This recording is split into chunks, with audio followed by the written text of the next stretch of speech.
el que da honor a Dios y no al miedo.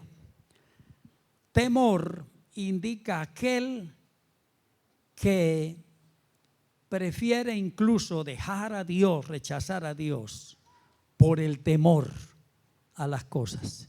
Y a veces se expresa incluso aquí en la vida nuestra cotidiana. De pronto se pide a alguien, bueno, que pase alguien aquí a cantar un himno voluntariamente o a orar al Señor, a leer un pasaje de la Biblia. Y usted no ha notado que a veces uno tiene ganas de hacerlo, pero ¿lo hago o no lo hago? ¿Paso o no paso? Y muchas veces el temor es más fuerte que el deseo. Y uno en ese caso, en ese momento le está rindiendo culto al temor. Prefiere no hacerlo.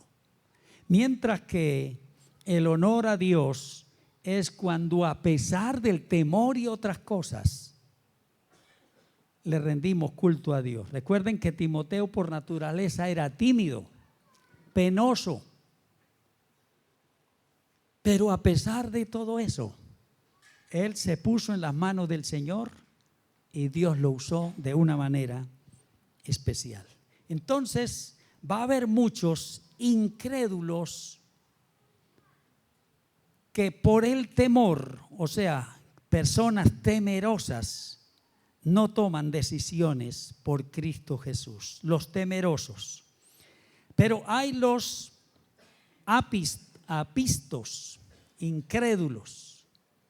Esto describe a aquellos sin fe, que no tienen fe y por ende tampoco ven en Cristo Jesús a alguien digno de confianza. Ni tienen fe, ni le ven el valor a Cristo. ¿Recuerdan que Pablo dijo, no es de todos la fe? Entonces, personas sin fe.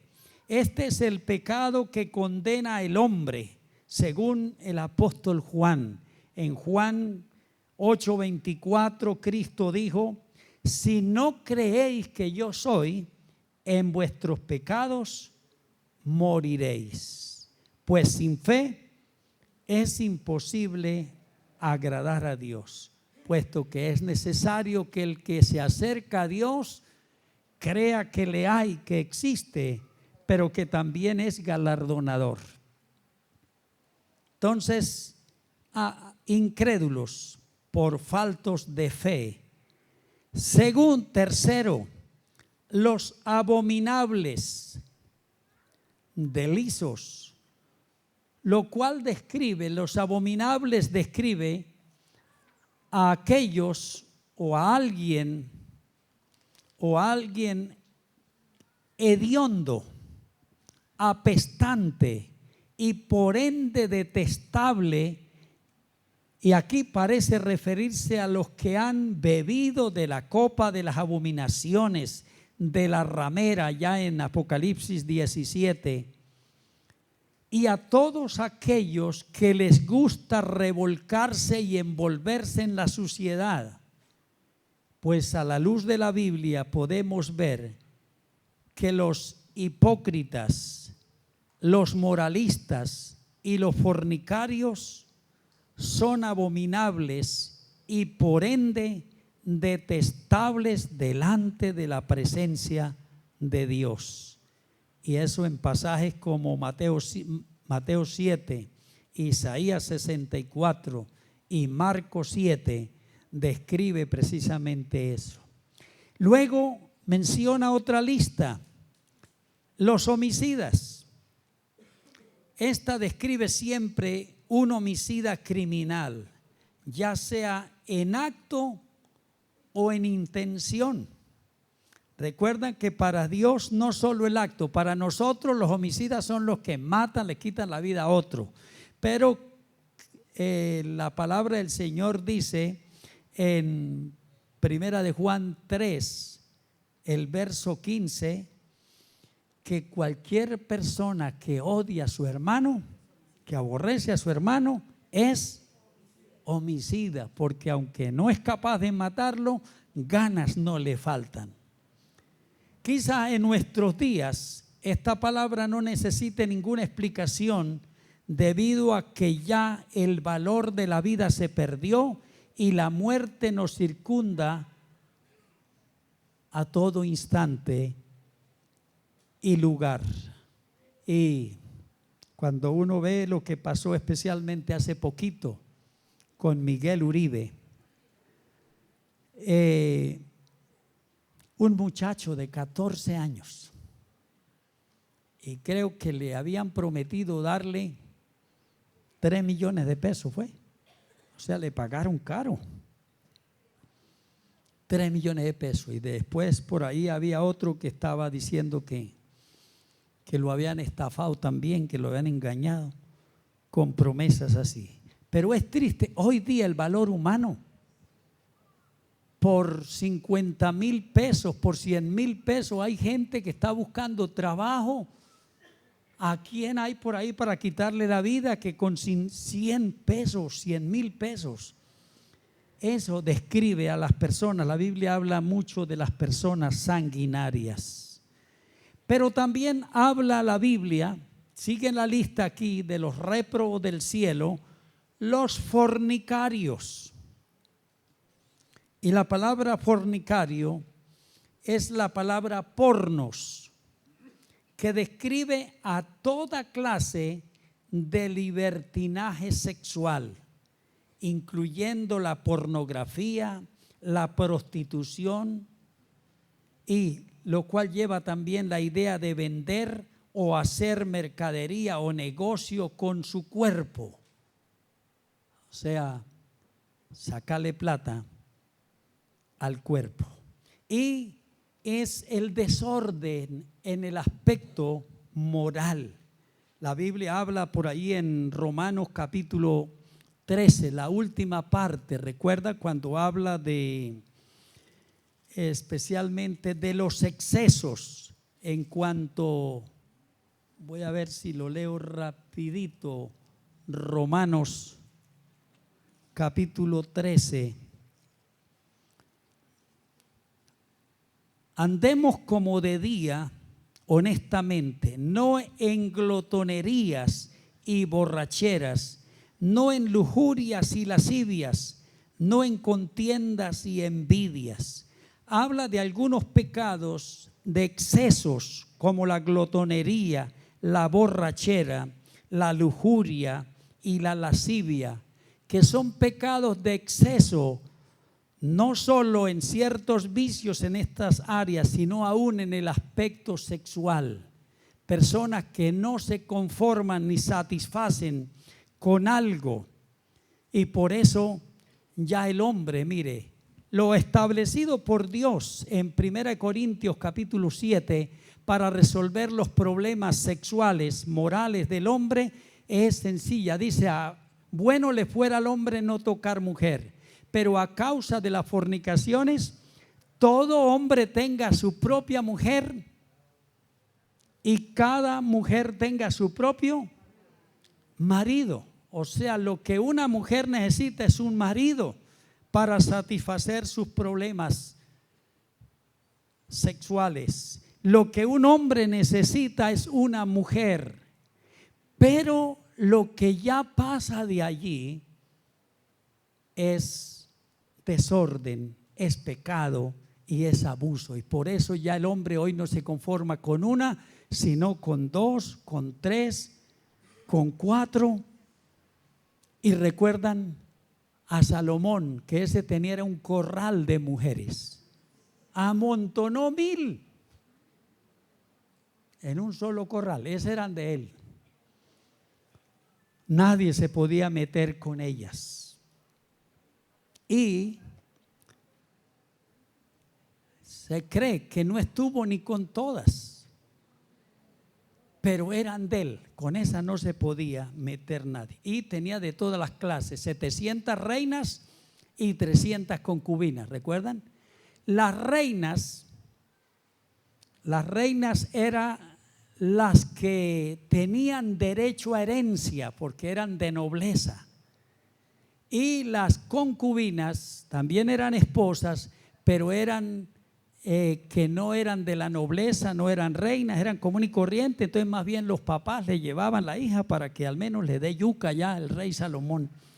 Sin derecho, esa cuando se iba ya no tenía derecho a nada. Pero mire que incluso cuando Salomón se murió, de 52 años murió Salomón, muy joven, a plena vida, 52 años, no disfrutó la vida. Y ni la herencia, porque se imagina para repartírsela entre 700. Eso no le tocó fue de nada a ninguno. Pero es el ansia, es el exceso, es el no estar conforme con. Y cuando la Biblia habla de aquí de los fornicarios, de esos, está hablando de esas personas que se exceden. A veces también hay en los excesos, se ve en alguna parte la avaricia. Es exceso también en los anhelos y deseos de tener cosas.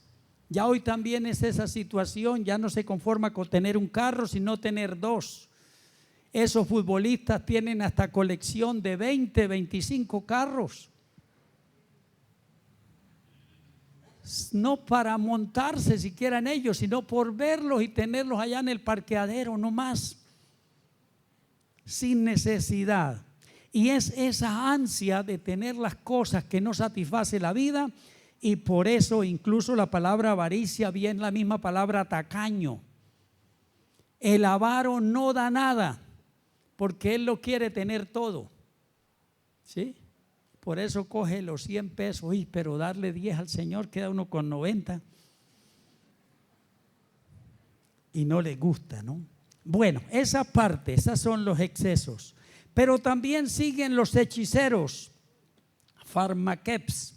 Esta palabra es la misma de 9:21, donde habla también de, allá se usa hechiceros también, que bien puede señalar, y es la palabra pharmakeps, es la misma palabra que hoy se llama farmacia, que bien puede señalar a aquellos que haciendo uso de sus artes ocultas y demoníacas, engañan a los incautos por brebajes y medicamentos sin valor. O usted puede ver, especialmente hay muchos que están, ¿sí?, recurriendo por allá, gastando plata, lo que no debe ser, porque si le dice usted, bueno, llévese este frasco, pero lo único que tiene que hacer es tomárselo con fe para que le sirva. Y ahí uno se toma lo que sea, así no sirve para nada. Pero eso ha existido siempre. Personas tratando de engañar a los incautos con brebajes, medicamentos y otras cosas sin ningún registro oficial. Pero también puede referirse al mal uso de la droga, como en el caso de hoy día, el estupendo negocio de las drogas ilícitas. Pues como se puede ver, el término fármacos es donde viene el término farmacia. Entonces puede darse a esas cosas. Pero también viene otro, idólatras, idolatris, la cual señala literalmente a aquellos que rinden servicio, culto y adoración a los ídolos, o sea, todo aquello que no es el Dios verdadero que presenta la Biblia. Y hermano, déjeme decirle, y amigos, y está aquí esta mañana, nadie puede creer en Cristo Jesús si es idólatra. Mientras uno no entienda que Dios es el verdadero Dios y no uno de tantos dioses como es la idolatría, no puede conocer a Dios. La Biblia habla de los hermanos en Tesalonicense. ellos mismos cuentan de cómo se convirtieron de los ídolos a Dios para servir al Dios vivo y verdadero. El testimonio es que los tesalonicenses, que eran idólatras, pero el día que conocieron al Dios verdadero, automáticamente abandonaron la idolatría. Esas personas que vemos que incluso comulgan con nosotros en la iglesia y profesan, pero de pronto los vemos que se retiran y otra vez en los centros idolátricos, indica que esa persona nunca ha entendido el plan de salvación ni quién es Dios, el Dios vivo y verdadero. Una persona verdadera, creyente, así tenga problemas y fracasos en la vida, nunca volverá a la idolatría. Conozco muchos creyentes frustrados con la iglesia, frustrados con los creyentes. Es que allá no quiero saber más de los creyentes en la iglesia, no quiero volver más. Pero están leyendo la Biblia llorando allá en casa. Tienen traumas con los creyentes, lamentablemente eso. Cuando uno va a evangelizar, el mayor problema que uno encuentra es el mal testimonio de los creyentes. De yo ser como aquel, ¿para qué, hermano? Por eso yo no sé si les dije una vez, cuando a mí alguien me pregunta, fulano de tal es creyente. Fulano de tal es miembro de su iglesia. Yo antes de decirle que sí pregunto, ¿y eso por qué me pregunta eso? Porque si me dice no, es que ese hombre es un hombre de Dios, esto, aquello, que Dios, claro, hermano, ese es de los míos. Pero si me dicen, no, es que ese es un mentiroso, un tramposo, que no es que digo, no, pues él de vez en cuando va por allá, pero sin compromiso. Entonces la respuesta va de acuerdo a, ¿sí? Usted no ve, a veces hay personas que se mueren y uno no encuentra ni qué decir en ese sepelio. Porque la verdad uno no sabe ni para dónde se han ido. Eso es para tener en cuenta. Pero también termina esa lista con los mentirosos. Es la palabra pseudos. Pseudo es falso. Lo cual describe a todos aquellos falsos, perversos, erróneos, aquellos que por lograr sus propios intereses no les importa jugar con la vida de los demás. Recordemos que la mentira es una característica inherente de Satanás. Dice que él es padre de mentiras. Por eso la mentira no resulta ni obra de la carne, pues la mentira es una influencia directa de Satanás.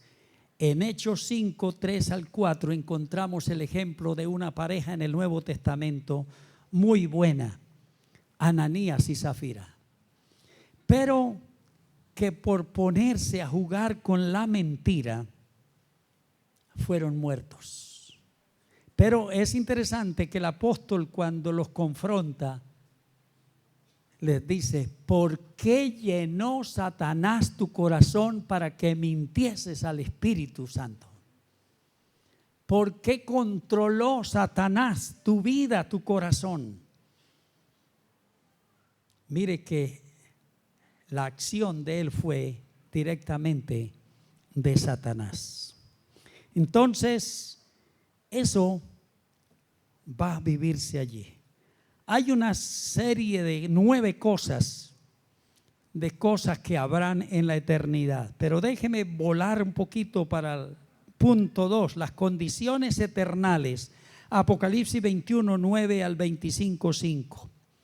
1, se da la revelación de la ciudad celestial, 9 al 15.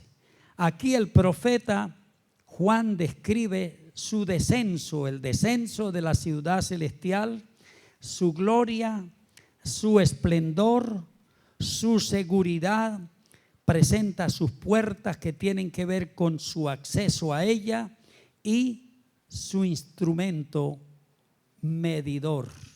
En el verso 16 se dan una descripción de la ciudad celestial.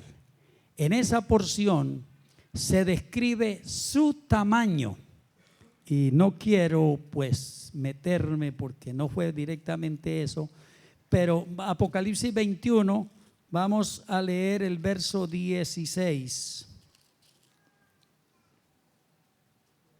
La ciudad se halla establecida en cuadro y su longitud es igual a su anchura.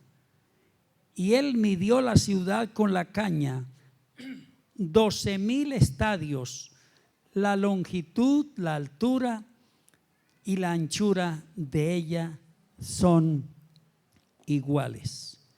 Se habla de su tamaño, se habla de su belleza. Yéndome más abajo, ahí hay unas cifras de algunos comentaristas que dan. Se habla de su belleza, se habla de sus puertas, se habla de sus materiales y su calle principal, su centro de adoración, su iluminación y también su aireación y su libertad. Sobre sus dimensiones, dice que tiene 12,000 estadios. 8 estadios es igual a 1 milla. Esto indica que tiene 1,500 millas de largo, 1,500 millas de alto y 1,500 millas de ancho. Lo cual equivale, a algunas personas han dicho que más o menos, bueno, esos metrajes, 1,500 millas, según Nueva Versión Internacional, dice que más o menos son unos 2,200 kilómetros. Otras versiones hablan de que es 2,400. Y algunos estudiosos especiales que se hablaba de diferentes medidas han llegado a pensar que tiene que ver con una medida de 2,700 kilómetros de largo, de ancho y de alto. Lo equivalente más o menos en un perímetro de unas casi 7 Colombias en extensión. Dichos planos en manos de un gran arquitecto podrían sacarse alrededor de, ahí me corrijan un poquito, 15 billones de moradas, 15 billones de moradas. Y diciendo, bueno, estas moradas, pensando en las calles, colocando en las calles, en las cuadras, como por bloques, colocando en todo lo que es una cuadra 4 mansiones por cuadra. Eso con el fin de que hay una pelea cuando se hace repartición de lotes, porque todo el mundo quiere los esquineros, las esquinas. Pero colocando de a 4 para que todos queden bien posicionados y no haya problema en esquinas, y más o menos con un perímetro de amplitud de 1,800 metros por cada cabaña, cada mansión. Si se tomaran esas medidas, se dice equivaldría más o menos a 15 billones de moradas, o sea, 15,000 millones de moradas. Si se nos diera un vehículo para contar tales mansiones, a razón de contar 10 por minuto, o sea, contando 10 por minuto sería 6 segundos para cada mansión. O sea, solo pasar por ahí con el hermano Guido, hermano, ¿cómo amaneció? Chao. Mano Sergio, y así pasar por cada lugar, ¿sí o no? Solo para saludar nomás, 6 segundos por cada uno. Contaríamos 600 por 1 hora, 60 minutos. 7,200 en 12 horas. Dedicando 12 horas diarias a semejante tarea, lograríamos contar 2,628,000 mansiones por año. Para contar las 15,000 millones, o sea, 15 billones, también creo que hay que corregir algo ahí también, de moradas, necesitaríamos nada menos que 5,707,760 años para poderlas contar. Casi una eternidad en sí. Eso indica que será una mansión, una ciudad extraordinaria, con un aliciente más importante también, como lo dice Juan 14:2, que dice: en la casa de mi Padre muchas moradas hay. Y Apocalipsis 21, 18 al 21 las describe como muy bellas.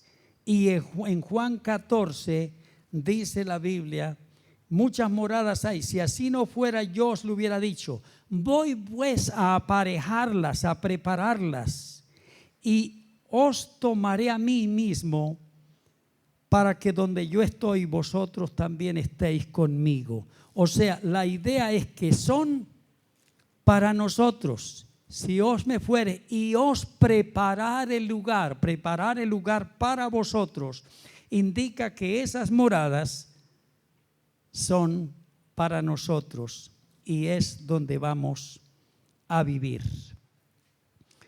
La imponencia de la ciudad celestial, según el verso 26, estará sobre las demás ciudades como la capital de ellas, y recibirá la gloria y la honra de ellas. Teniendo en cuenta que la palabra honra indica no solo valor, estima y dignidad, sino también paga, dinero, etcétera, lo cual indica que las demás ciudades y naciones serán tributarias de ella durante el milenio.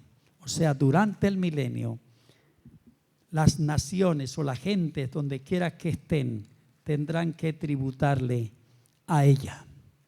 Los habitantes de esa ciudad, según el verso 27, es bueno hacer una comparación o analogía entre el verso 8, de que habla los réprobos del cielo, con los bienvenidos al cielo, porque allí dice: no entrará en ella, verso 27,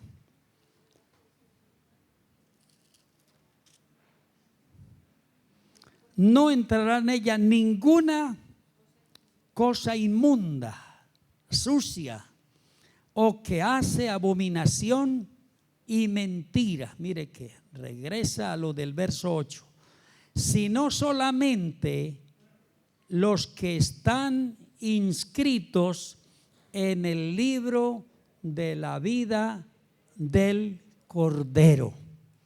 Póngale énfasis a esa palabra: los que están inscritos en el libro de la vida del Cordero. O sea, solo salvos. Allí no habrá ningún impío ni por equivocación.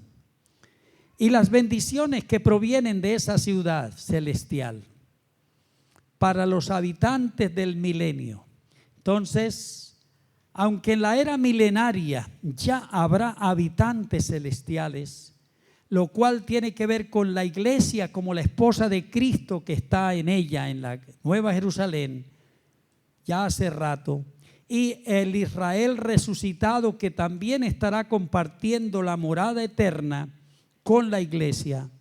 El pasaje se limita a mostrar lo que de esa ciudad sale para bendecir los habitantes mileniales, aquellos salvos que salieron de la gran tribulación escapando de la ira del anticristo y que por haber creído en Cristo escaparon de la ira del Cordero, tanto en la poda de Israel como también en el juicio de las naciones. Entonces, aquellos que han salido de la gran tribulación y que han escapado de las garras del anticristo, pero también de los juicios, porque tenían a Cristo Jesús en su corazón, esos durante el milenio van a disfrutar todos esos beneficios. Dice como que no habrá maldición.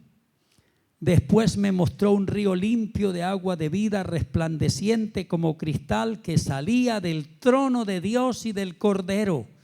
En medio de esa calle de la ciudad, y a uno y a otro lado estaba el árbol de la vida, para que produce 12 frutos, dando cada mes su fruto, y las hojas del árbol eran para sanidad de las naciones. Eso va a ser durante el milenio, donde van a comer del árbol de la vida los habitantes del milenio.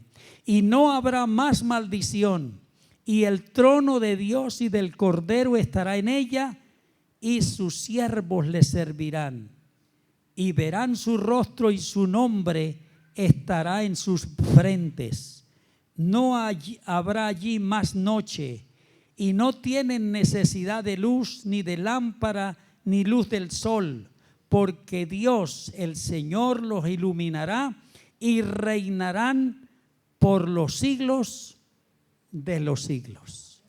O sea, que va a haber muchas cosas que incluso, bueno, en el milenio se van a dar como producto de la extensión de la ciudad celestial, pero que luego pasarán a las condiciones eternas, donde muchas cosas van a quedar como símbolo y recuerdo. Dice que el sol ya no va a dar su luz, ni la luna tampoco de noche.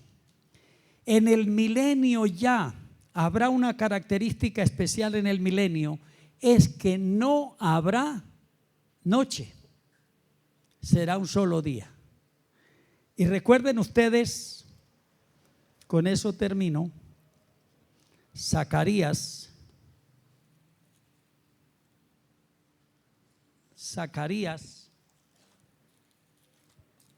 capítulo 14.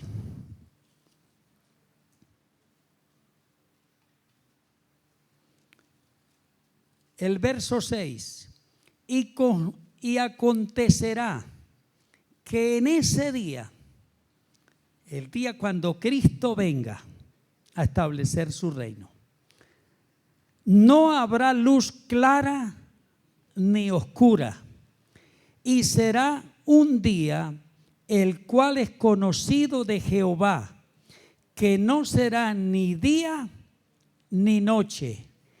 Pero sucederá que al caer la tarde habrá luz.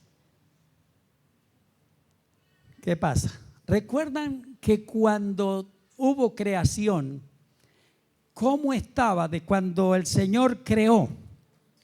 Dice el verso 2, y las tinieblas estaban sobre la faz de la tierra. Es interesante que las tinieblas no son creadas, no da muestra de que fueron creadas, sino que las tinieblas son sencillamente la ausencia de la luz. No había luz, había tinieblas.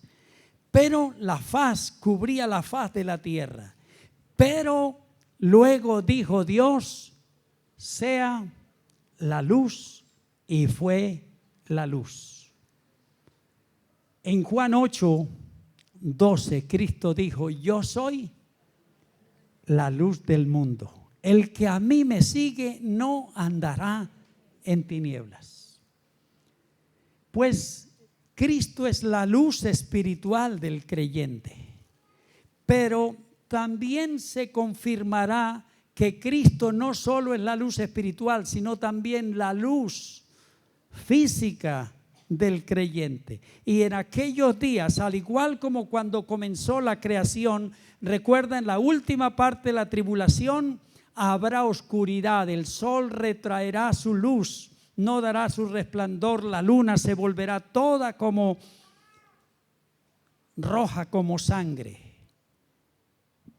Y en ese momento, que un día oscuro que dice que no será luz ni noche, día ni noche, aparecerá la señal del Hijo del Hombre y habrá luz. Y es por eso, de alguna forma, ese himno que cantamos para mí no tiene ni mala doctrina, donde dice: cuán gloriosa será la mañana cuando venga Jesús el Salvador. Entonces decimos, por la rotación de la tierra, como así, si aquí estamos de noche, en otras partes están de día. La rotación de la tierra está bien, indicaría, pero recordemos que este pasaje nos está diciendo que en el momento cuando Él venga, ya la luz, el sol y la luna y las estrellas no cumplirán su forma rotativa ni traslativa de la tierra, y que habrá luz, y de ahí en adelante ya no habrá más noche. Entonces, hermanos, las bendiciones que Dios tiene para sus hijos son grandes. Por allá Jeremías 29, ¿sí? El que dice: tengo pensamientos de bien para ustedes y no de mal. Qué bueno es creerle a Dios, confiar en Dios, descansar en Dios, que todavía este mundo no se le ha salido de las manos a Dios. Está bajo el control de Dios y todo cumplirán sus cosas, dice Apocalipsis, hasta que se cumplan las palabras de Dios. Entonces, qué bueno que descansemos, confiemos en el Señor y que Dios tiene grandes cosas para nosotros. Y si algún amigo está esta mañana acá que ha venido, hemos encontrado también que va a haber réprobos del cielo. El pecado no entrará ya. Solo los que han lavado sus ropas en la sangre del Cordero. Si usted no es creyente, pero Dios está trabajando en su vida, permita que Dios abra su corazón y responda a esa invitación divina, puesto que hoy día es el llamado de Dios a través de la gracia de Dios al hombre para que venga a Cristo Jesús y para que le adore y le sirva. Entonces le retamos y le animamos, si no es creyente, para que busque a Cristo Jesús como tal. Oramos al Señor. Dios, gracias por esta mañana, por permitirnos compartir algunas cosas que tienen que ver con la eternidad y los planes que tú tienes para con tus hijos. Todo está completamente preparado ya. Y solo nos toca descansar y creer, como dice Hebreos 11:6. Es necesario que le crea que hay y que Dios es galardonador de los que le buscan. Obra en cualquier amigo que esté aquí que necesite de tu gracia. Y es el propósito tuyo, Señor, cobijarlo con la gracia tuya. Cualquier creyente que no esté andando como debe andar, también purificarse. Y a los creyentes que están andando bien, que sigan fortaleciéndose en el Señor. Antes de terminar, si alguna persona desea que oremos por su vida, que ore por su vida, me gustaría hacerlo en esta mañana, antes de terminar. Si hay alguna persona que desea poner su vida en el Señor, caminar con Dios, mejorar su manera de vivir de aquí en adelante, me gustaría orar por su vida. Si hay alguien, con toda confianza me levanta su mano en señal de que desea que oremos por su vida y vamos a orar por usted. ¿Hay esa persona esta mañana? Dios les bendiga aquí. Dios les bendiga a ustedes. Dios te bendiga. Hay más personas que desean que oremos por su vida espiritual y por esa relación con Dios. Dios te bendiga. Si cualquier otra, levante su mano, vamos a orar.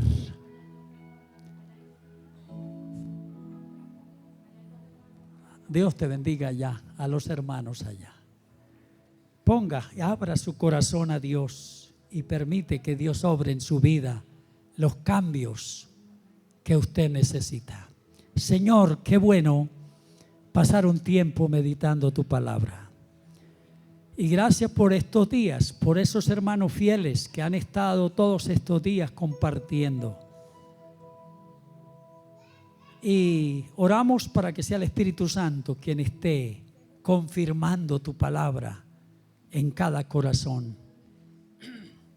También oramos en esta mañana por estas personas que de forma especial han pedido oración por sus vidas. Solo tú sabes su condición espiritual.